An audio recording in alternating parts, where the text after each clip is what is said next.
Good morning to all of you. आज हमारा एक नया टॉपिक रीजनिंग का that is coding decoding start करेंगे। ठीक है,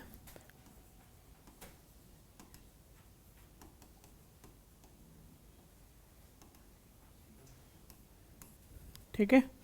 कोडिंग डिकोडिंग के अंदर जैसे ही हमने सिलेबस भी डिस्कस किया था पहली क्लास में, जिसके अंदर मैंने आपको बताया था कि कोडिंग डिकोडिंग का जो टॉपिक है वो कोई भी किसी भी एग्ज़ाम के लिए one of the most important है। ठीक है, जहाँ पर जैसे अभी आप देखोगे मैक्सिमम आप नए भी हो, ठीक है, तो ये वाला टॉपिक आपके लिए आप बोल सकते हो किसी भी अगर आप एग्ज़ाम की तैयारी कर रहे हो तो उसके लिए जो है ये आपका टॉपिक जो है वो आपके लिए बेस्ट रहेगा। जैसे कि अभी आप जेकेपी के लिए भी तैयारी कर रहे हो, ठीक है, उसमें भी उन्होंने सीधा सीधा कोडिंग डिकोडिंग के अंदर भी 3 से 4 टाइप जो है अलग से टॉपिक के नाम दे के लिखे हुए हैं। ठीक है, कोडिंग डिकोडिंग को 2-3 बार भी लिखा हुआ है एक ही सिलेबस के अंदर। ठीक है, और एसएससी जीडी के अंदर या एसएससी की किसी और भी एग्जाम के अंदर तो अगर 20 या 25 क्वेश्चन है, ठीक है, अगर 20 के हिसाब से देख के चलें तो 20 में से कम भी 5-6 क्वेश्चन आपको कोडिंग डिकोडिंग के देखने को जरूर मिलते हैं। और ये बाय प्रूफ आपको बताया भी हुआ है पिछले कुछ एग्जाम्स को अगर हमने देखा और रिव्यू किया हो उनको लेके। ठीक है, कोडिंग डिकोडिंग के अंदर अगर ये वाला टॉपिक आप कंप्लीट कर लेते हो, ठीक है, इसके अंदर आपकी एनालॉगी कंप्लीट हो जाएगी। ठीक है, एनालॉगी कौन सी कंप्लीट होगी? वो आपकी होगी लेटर वाली। ठीक है, लेटर वाली जो एनालॉगी है वो कंप्लीट हो जाएगी। इसमें आपकी क्लासिफिकेशन कंप्लीट हो जाएगी। क्लासिफिकेशन भी कौन सी?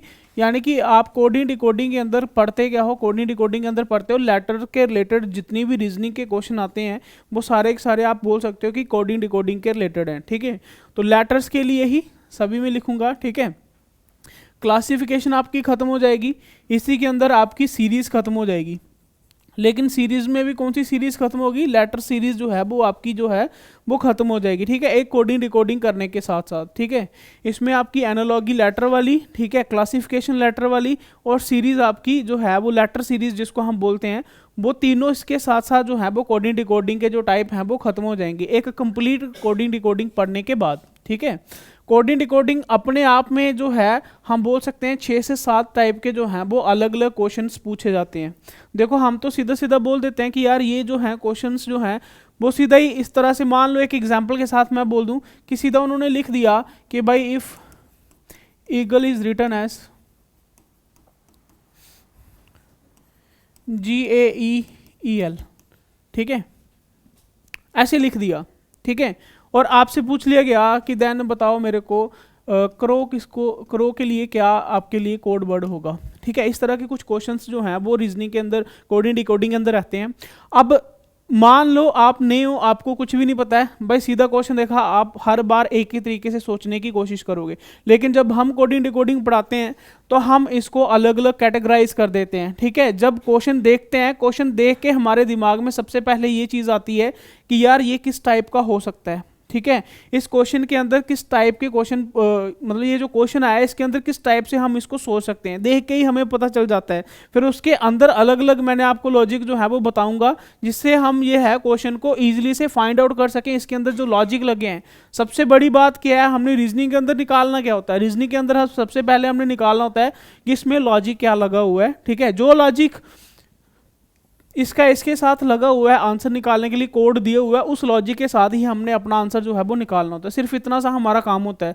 और यही लॉजिक जो निकालने में आप बोल सकते हो कि सबसे बड़ी दिक्कत ही सबसे बड़ी यहीं पे आती है। ठीक है, क्योंकि क्वेश्चन हमें पहली बार है, हमें पता नहीं है किस तरह के क्वेश्चन करना है, तो हमारे दिमाग में होगा यार पता नहीं किस तरह, हर एक क्वेश्चन को हम एक ही तरीके से सोचने की कोशिश करेंगे। लेकिन ऐसा नहीं है, यहाँ पर हम आपको सबसे पहले इसको अलग अलग टाइप में कैटेगराइज कर देंगे कि हम आपको पहचान करवाएंगे क्वेश्चन की, कि क्वेश्चन देख के आपको पता चले कि भाई ये किस टाइप का क्वेश्चन हो सकता है। ठीक है, इस तरह के जो है वो हम कोडिंग डिकोडिंग के अंदर करेंगे। मैंने आपको बता दी कोडिंग डिकोडिंग के अंदर भी हम 6 से 7 अलग अलग तरह के क्वेश्चन करेंगे, जिसके अंदर हम बताएंगे कि पहले टाइप 3 जो है वो अलग अलग तरीके से करेंगे, उसके बाद लेटर्स की नंबर के साथ आएगी तो कैसे करना, उसमें भी 3 तरह के अलग अलग हैं।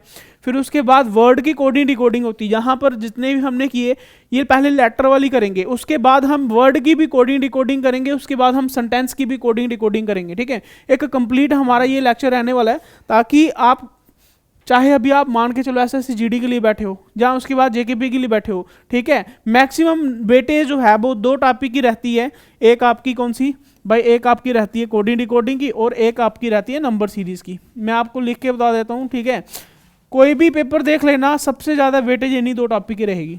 कोई भी पेपर उठा के देख लो आप, ठीक है। अभी फिलहाल में जेकेबी का जो पेपर हुआ है उसके अंदर भी आप देख सकते हो कि अगर 9 क्वेश्चन आए उसमें से सबसे ज़्यादा वेटेज जो है वो इन दोनों टॉपिक की जो है वो रही है। चाहे वो उसमें आपके एनालॉगी की फॉर्म में है, चाहे क्लासिफिकेशन की फॉर्म में है, चाहे सीरीज़ की फॉर्म में है, चाहे खुद वो कोडिंग डिकोडिंग या फिर नंबर सीरीज़ की फॉर्म में है, ठीक है। सबसे ज़्यादा वेटेज जो है वो इन्हीं टॉपिक की रहती है।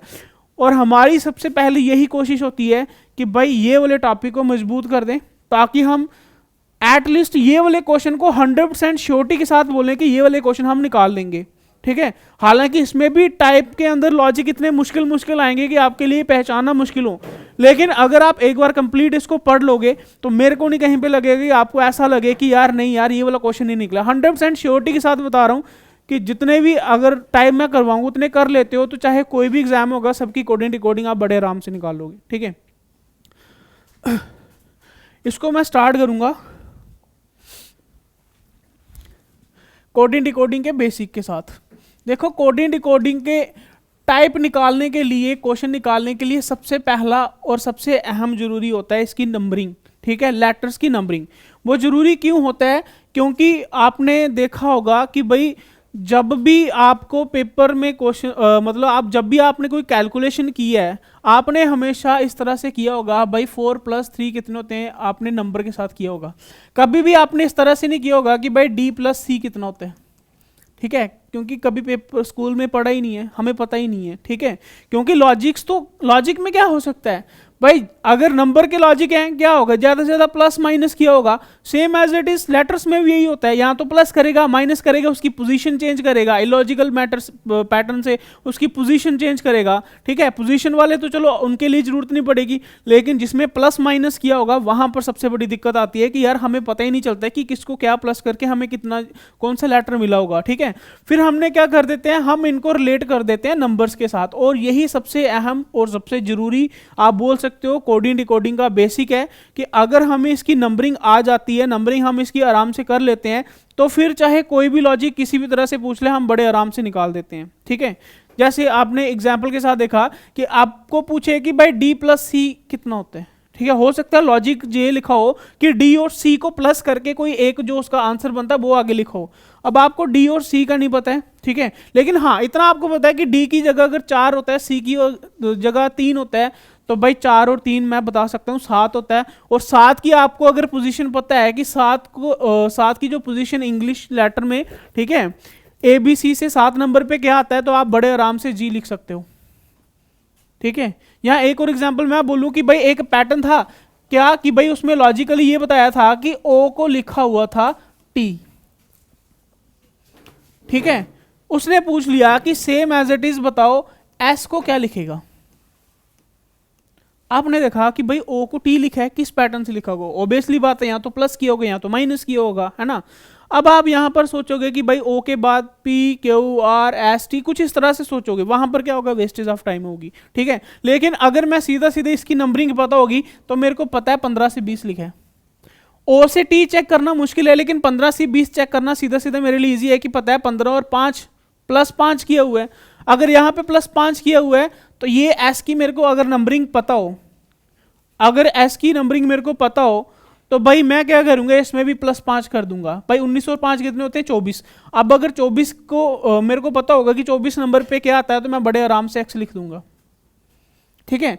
ये सारी चीजें जो हैं ये आपके दिमाग में चल रही होंगी, ठीक है, ये सारी चीजें आपके दिमाग में चल रही होंगी, सीधा ही आपको आंसर लिखना पड़ेगा, ठीक है। ये फायदा होता है कोडिंग डिकोडिंग के अंदर लेटर्स की नंबरिंग देखना। सिर्फ और सिर्फ कोडिंग डिकोडिंग के अंदर नहीं है, एनालॉगी भी क्वेश्चन इसी तरह से आएंगे, क्लासिफिकेशन के क्वेश्चन भी इसी तरह से आएंगे, ठीक है। और लेटर सीरीज के क्वेश्चन जो होते हैं वो भी सेम ऐसे ही आते हैं। अगर हमें उसकी नंबरिंग पता है हम बड़े आराम से उन क्वेश्चन को निकाल लेते हैं, अगर हमें उसकी नंबरिंग नहीं आती है तो हम क्वेश्चन को है निकाल लेंगे, लेकिन मेन बात ये होगी कि भाई जहां पर आप क्वेश्चन को 2 मिनट दे रहे हो, क्या पता अगर उसकी नंबरिंग आती हो, आप लॉजिक नंबरिंग आती होगी, लॉजिक ज़्यादा आपके माइंड में जल्दी से रिपीट होंगे, जल्दी से आपको पता चल जाएगा उसमें लॉजिक क्या है। तो वही क्वेश्चन हो सकता है भाई 2 मिनट वाला जो है वो 30 सेकंड में निकलने वाला क्वेश्चन हो, क्योंकि आपको नंबरिंग आती थी, आपने दिमाग में ही नंबर को सोचा और देख लिया कि इसका लॉजिक क्या है। ठीक है, तो ये चीज़ जो है मेन महत्व रहेगा आपका किसके अंदर, भाई कोडिंग डिकोडिंग के अंदर लेटर्स की नंबरिंग याद रखना। ठीक है, अगर तो जिसको आती है उसके लिए तो भाई वेल एंड गुड है, क्यों, क्योंकि भाई स्टार्टिंग से तैयारी कर रहा होगा, पहले कहीं ना कहीं से सीख चुका होगा। मेरी यहाँ पर अप्रोच ये नहीं रहेगी कि आपको यही वाली जो मैं सिखाऊंगा वही वाली नंबरिंग सीखनी है। मेन बात है आपको लेटर्स की नंबरिंग आनी चाहिए। ठीक है, अगर लेटर्स की नंबरिंग आती है आप बड़े आराम से जो है वो क्वेश्चंस को निकाल लोगे। ठीक है, अगर तो आती है आपने साथ साथ प्रैक्टिस करनी है, अगर नहीं आती है तो भाई आप साथ साथ सीख लेंगे कि किस तरह से करनी होती है। ठीक है भाई, लेटर कितने होते हैं, लेटर होते हैं 26। ठीक है, ए से लेके जेड तक लेटर होते हैं 26। ठीक है, इसमें बावल्स कितने होते हैं ये चीज पता होनी चाहिए, क्योंकि बावल्स और कॉन्सोनेंट वाले बड़े क्वेश्चन बनते हैं और इसमें लॉजिक नहीं लगता। ठीक है, हम +2 +3 -2 -3 +5 कुछ इस तरह से लॉजिक ढूंढते रहते हैं, लेकिन भाई बावल्स और कॉन्सोनेंट में कुछ भी प्लस माइनस वाला लॉजिक नहीं लगता, ये सीधा सीधा ही लिखा होता है। ठीक है, ये दिमाग में रखना है। जब भी आपको लगे कि आपका क्वेश्चन में लॉजिक नहीं बन रहा है, कहीं ना कहीं दिमाग में आप बावल्स और कॉन्सोनेंट को भी लेके चलोगे। ठीक है, बावल्स कितने होते हैं, 5 होते हैं। कौन कौन से भाई, A E I O U।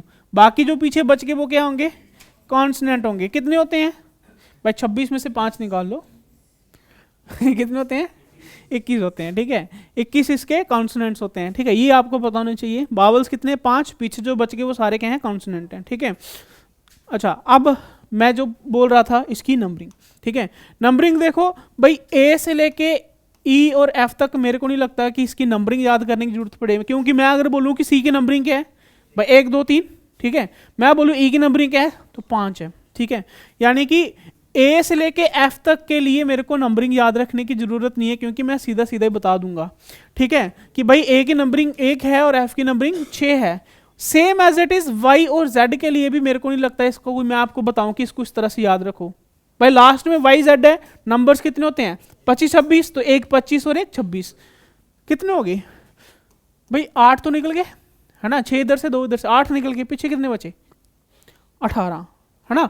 18 letter जो है वो सिर्फ आपको दिमाग में याद रखने कैसे वो भी आपको तरीका बताऊंगा। ठीक है, बस जैसे आपने कोडिंग डिकोडिंग को करना है, क्योंकि यार मैं देखता हूं कि पहले भी मैंने जिनको पढ़ाया हुआ है, ठीक है, वो भूल जाते हैं इस बात को। ठीक है, और क्वेश्चन फिर से वही नोटबुक के ऊपर क्या करते हैं, वही ए से लेके जेड तक और उनकी नंबरिंग जो है वो लिखी होती है और वहीं से क्वेश्चन करते हैं। भाई मैं आपको पहले एडवांस में बता देता हूँ, अगर तो आपके दिमाग में भी ऐसा होगा कि यार हम क्यों याद करें, हम नोटबुक से कर लेंगे।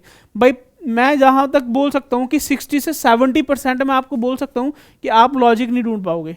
ठीक है, 60 से 70% आप मान के चलो 10 क्वेश्चन है, 10 क्वेश्चन में से आप 6 क्वेश्चन में आप लॉजिक नहीं ढूंढ पाओगे। अगर ढूंढ भी पाओगे लेकिन टाइम से नहीं ढूंढ पाओगे, इतना मैं आपको लिख के बता देता हूँ। ठीक है, क्यों, क्योंकि भाई अगर मैं यहाँ पर कोई एक मान लो एक वर्ड लिखा हुआ है BOY, आप क्या करोगे, पहले यहाँ से देखोगे यहाँ पे लिखोगे, यहाँ से देखोगे यहाँ से लिखोगे, भाई टाइम वेस्ट तो आपका उधर ही हो गया, और लिखने के बाद आप लॉजिक ढूंढ रहे हो। लेकिन अगर यही चीजें आपको दिमाग में नंबरिंग आती है तो आपको लिखने की जरूरत ही नहीं है। आप इसको B पढ़ रहे हो, मैं इसको 2 पढ़ रहा हूँ, क्योंकि ये मेरे दिमाग में है कि भाई B की नंबरिंग 2 होती है, तो मेरे को लिखने की जरूरत नहीं पड़ेगी, मैं डायरेक्टली इसको अप्रोच करूंगा। ठीक है, तो ये दिक्कत रहेगी अगर आप ये नोटबुक के ऊपर आप बोलोगे कि ये बेटर रहता है, यहाँ पर ये तरीका जो है वो गलत हो जाता है। हाँ ये बोल सकता हूँ मैं कि जहाँ पर मान के चलो कि आपके पास 100 क्वेश्चन है और 100 क्वेश्चन के लिए 120 मिनट मिल रहा है, कि यानी कि 1 1 2 2 मिनट हर क्वेश्चन के लिए मिल रहा है, फिर मैं कहीं ना कहीं बोल सकता हूँ कि भाई आप इस तरीके से कर लो। लेकिन आपको अगर लगता है कि भाई आपको टाइम को भी बचाना है, उसके बाद क्वेश्चन को भी निकालना है, तो ये तरीका जो है वो वहाँ पर फेल हो जाता है। ठीक है, क्योंकि ज़्यादातर दिमाग में यही रहता है ना कि भाई क्वेश्चंस तो आते थे लेकिन टाइम नहीं बचा। टाइम यहीं पे नहीं बचता है, क्योंकि जहाँ पर हमें टाइम को बचाना होता है वहाँ पर टाइम को बचा नहीं पाते हैं। ठीक है, अच्छा अब मैं नंबरिंग के ऊपर आऊँगा। भाई ए से लेके एफ तक सभी को पता है। ठीक है, पीछे क्या बचेगा भाई, जी बचेगा।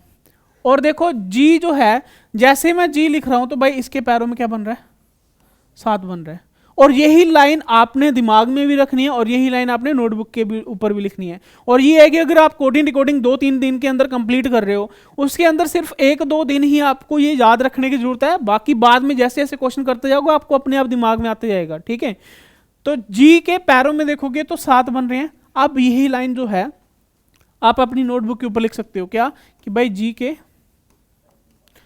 पैरों में क्या बन रहे हैं, 7। इंग्लिश में लिखो, हिंदी में लिखो, जैसे मर्जी लिखो, जैसे व्हाट्सएप लैंग्वेज होती है ना, आप उसमें भी लिख सकते हो अगर आपको हिंदी नहीं आती। ठीक है भाई, जी के पैरों में 7 बन रहे हैं, इस तरह से ही लिखना आपने। ठीक है, क्योंकि यही चीज आपने दिमाग में रखनी है। ठीक है, जी के पैरों में 7 बन रहे हैं। ठीक है, तो जी के लिए याद हो गया। जब भी आपको जी दिखेगी आपने क्या करना है, भाई जी के पैरों में 7 हैं, बस ये लाइन याद रखनी है। ठीक है, तो जी की नंबरिंग आ गई 7।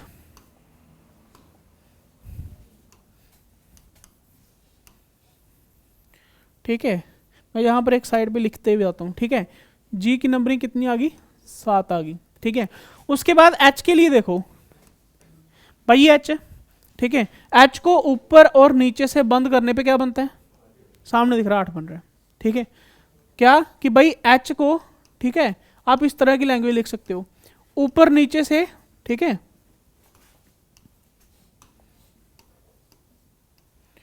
ऊपर नीचे से बंद करने से क्या बनता है, इसको बोलते हैं व्हाट्सएप लैंग्वेज।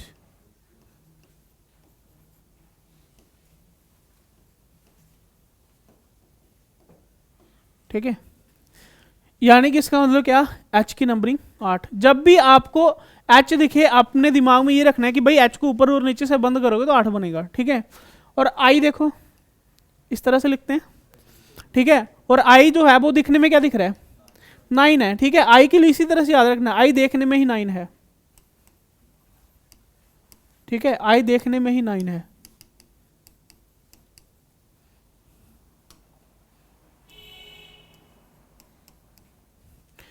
उसके बाद भाई जे के लिए कुछ भी लाइनें याद रख सकते हो, क्योंकि जे एंड के हमारी अपनी स्टेट है।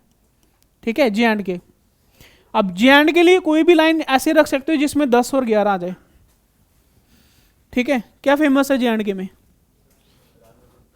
राजमा चौल। राजमा चौल 10-11 क्या लिखोगे आप, कि 10-11 किलो चावल खा लेते हो या राजमा खा लेते हो, कुछ और कोई लाइन जिसमें 10 और 11 वाली लाइन आ जाए। 7 नहीं आएगा ना, 10 और 11 आएगा, क्योंकि इतना है कि जे एंड के लिए मेरे लिए प्रेफर ये है कि भाई जो भी मैं लाइन बोलूंगा ना वो जे एंड के लिखूंगा, क्योंकि अपने स्टेट में रह रहे हैं तो जे एंड के लिए कोई भी लाइन लिखूंगा वो दिमाग में रह जाएगी। ठीक है, अब ये लिख सकते हो कि भाई जे एंड के में जो मैंने याद रखी हुई है, डेली 10 से 11 गोलियां चलती हैं। ठीक है, अब नहीं चलती है, लेकिन जब से मैंने याद रखी हुई तब चलती थी। ठीक है, तो जे एंड के में डेली 10 से 11 गोलियां चलती हैं, आप ये लाइन याद रख सकते हो।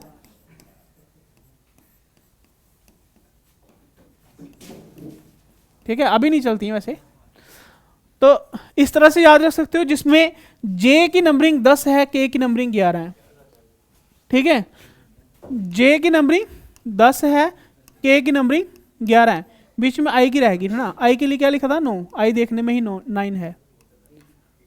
ठीक है, अच्छा उसके बाद जेके हो गया। ठीक है, पीछे बच गया एल। L for line. ठीक है, एल फॉर लाइन। ठीक है, अब देखो जब लाइन को देखते हो बंदा डर जाता है। ठीक है, तो बिल्कुल जो हिंदी का एक मुहावरा है जिसमें बोलते हैं कि 12 बजने का मतलब होता है कि डर जाना। ठीक है, तो लाइन को देख के बज गए 12, इस तरह से याद रख सकते हो। ठीक है, लाइन को देखकर, लाइन यानी कि शेर। ठीक है, शेर को देख के बज गए 12।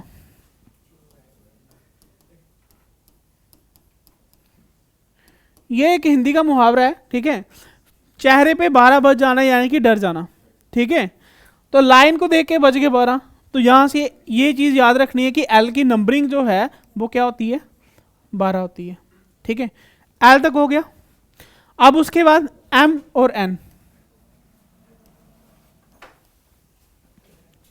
भाई टोटल लेटर कितने होते हैं, 26, और उसका हाफ कितना हो जाएगा, 13। आपको पता है हाफ किसका निकलता है, भाई मान के चलो मैं बोल रहा हूं 1 2 3 4 है, इसका हाफ क्या है, ऐसे तो मैं बोल सकता हूँ कि चार चार का आधा जो है वो 2 होता है, लेकिन मैं इसकी बीच वाली टर्म जो है वो देखूँ कौन सी आएगी। भाई कोई भी नहीं है ना, है ना। बीच वाली मैं पॉइंट तो लिखा ही नहीं, मैंने बोला इससे बीच वाला आधा आप लिख नहीं सकते क्योंकि मैंने इन चारों नंबर में से बोला है। भाई हमेशा सेंटर निकलता है किसका, 8 नंबर्स का। एक और नंबर डाल दिया तो कितना हो गया, अब बीच में 3 आ गए ना मिडिल टर्म। यानी कि मिडिल टर्म निकालने के लिए मेरे पास नंबर जो है वो कितने होने चाहिए, 8 में होने चाहिए, है ना। लेकिन हाँ अगर इवन हो तो मैं ये बोल सकता हूं कि 2 नंबर जो है वो बीच में मिडिल है ना। अगर इवन हो तो मैं बोल सकता हूं कि बीच वाले 2 नंबर सेंटर में हैं, ठीक है। सेम एज इट इज भाई m और n जो है वो बीच वाले टर्म्स हैं। अगर 26 है, ठीक है, ऐसे a b c इस तरह से लेके x y z, ठीक है। अगर 26 है बीच में m और n जो है ये दोनों क्या है, मिडिल टर्म है, ठीक है। तो आप इस तरह से लिखोगे m और n जो है वो मिडिल टर्म है। मिडिल टर्म बोल सकते हो, मिडिल लेटर बोल सकते हो, नंबर नहीं बोल रहे ना, लेटर बोलेंगे, ठीक है। मिडिल लेटर है, ठीक है। अब मिडिल है तो टोटल 26 है, तो 26 का आधा कितना होता है, 13। इसका मतलब m की नंबरिंग कितनी है, 13 है, और n की नंबरिंग कितनी है, 14, ठीक है। यानी कि m आ गया 13 पे, n आ गया 14 पे, क्या हुआ, ठीक है। m आ गया 13 पे, n आ गया 14 पे, ठीक है।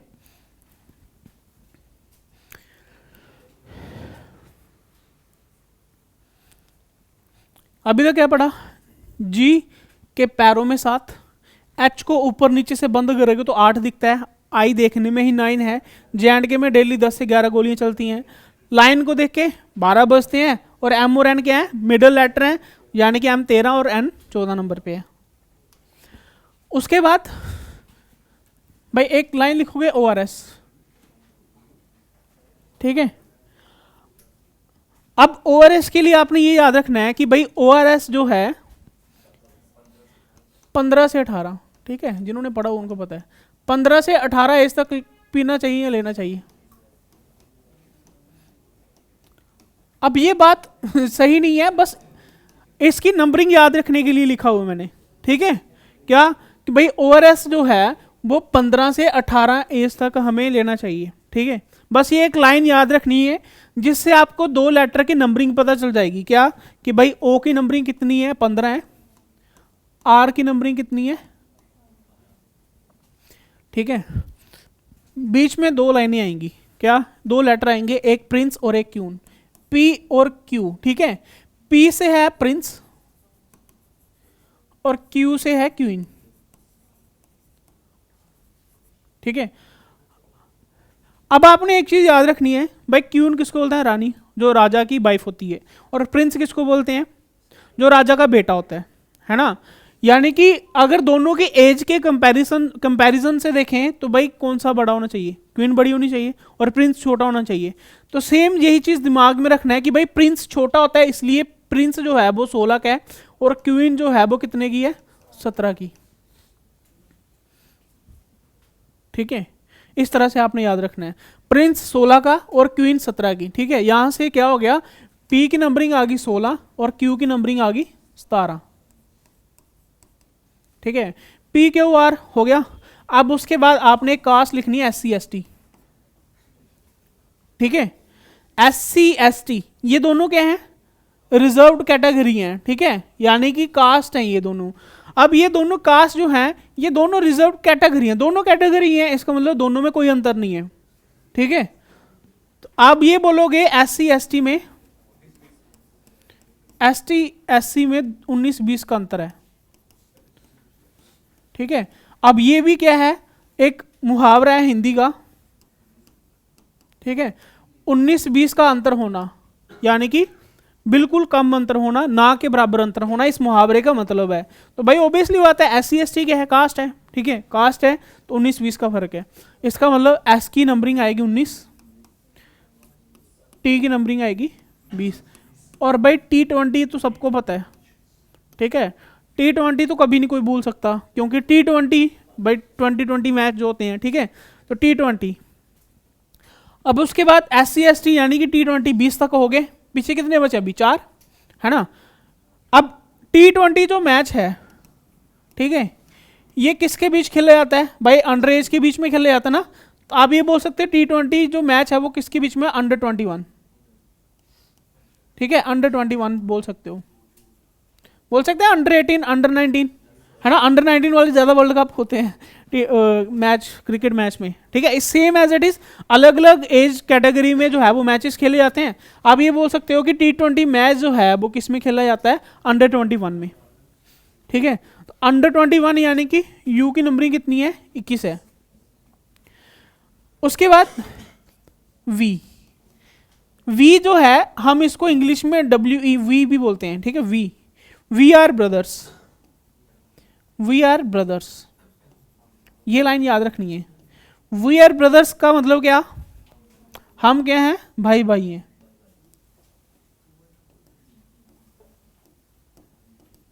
ठीक है। वी आर ब्रदर्स, वी की नंबरिंग आपने याद रखनी है। हम भाई भाई हैं तो भाई से वी 22, ठीक है। बस एक चीज और अब क्या कि भाई W फॉर होता है वर्क, ठीक है, इस तरह से ही याद रखना है। और वर्क हमें जो है वो 24 घंटे नहीं करना चाहिए, ठीक है। 1 घंटा चाहे रेस्ट करके 23 घंटे कर लो। ये लाइन आपने याद रखनी है जिस तरह से मैं बोल रहा हूं। W फॉर वर्क, वर्क जो है हमें 24 घंटे नहीं करना चाहिए, यानी कि क्रॉस लग गया, 23 घंटे चाहे कर लो। इस तरह से लाइन याद रखनी है। इससे क्या होगा कि भाई W की नंबरिंग क्या है?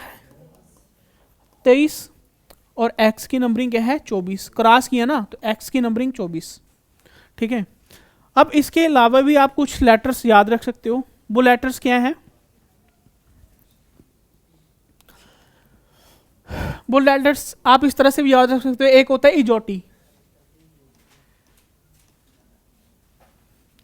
ठीक है।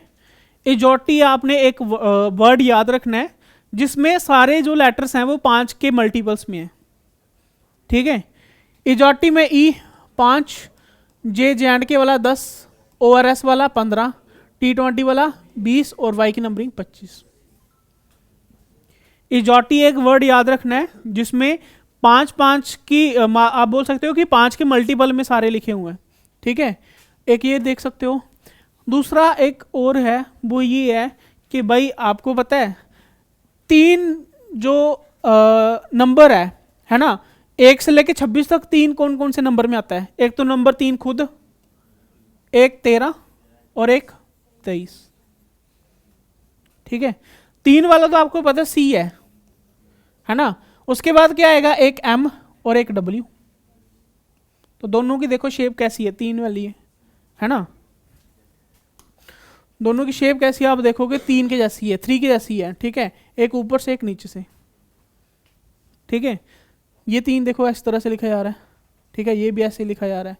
इसका मतलब एक 3 C ये है, ये तो इजी, ये तो पता चल जाएगा। उसके बाद 3 जो आएगा एक M में आएगा, एक W आएगा, क्योंकि ये भी दोनों दिखने में कैसे हैं? 3 के जैसे हैं, ठीक है।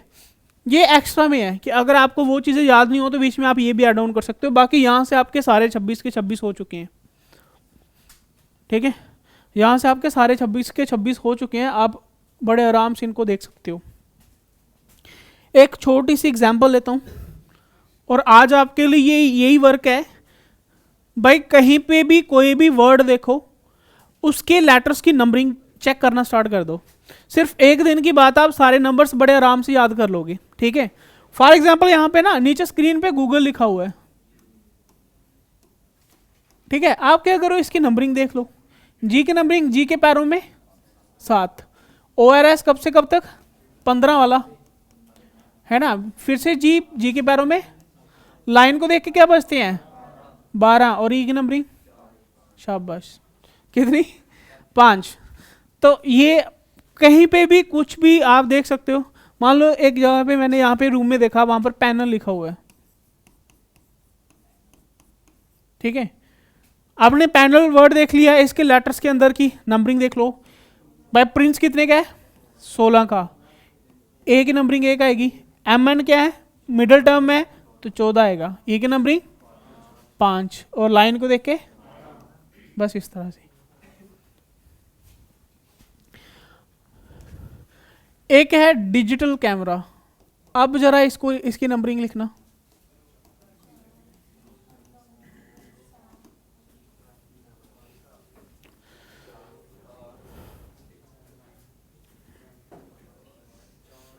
कर लोगे? अभी आज का बेसिक यहीं तक रखते हैं, ठीक है? फिर उसके बाद कल हम जो है यहीं से स्टार्ट करेंगे, कुछ और बेसिक के साथ फिर क्वेश्चंस के ऊपर आएंगे, ठीक है?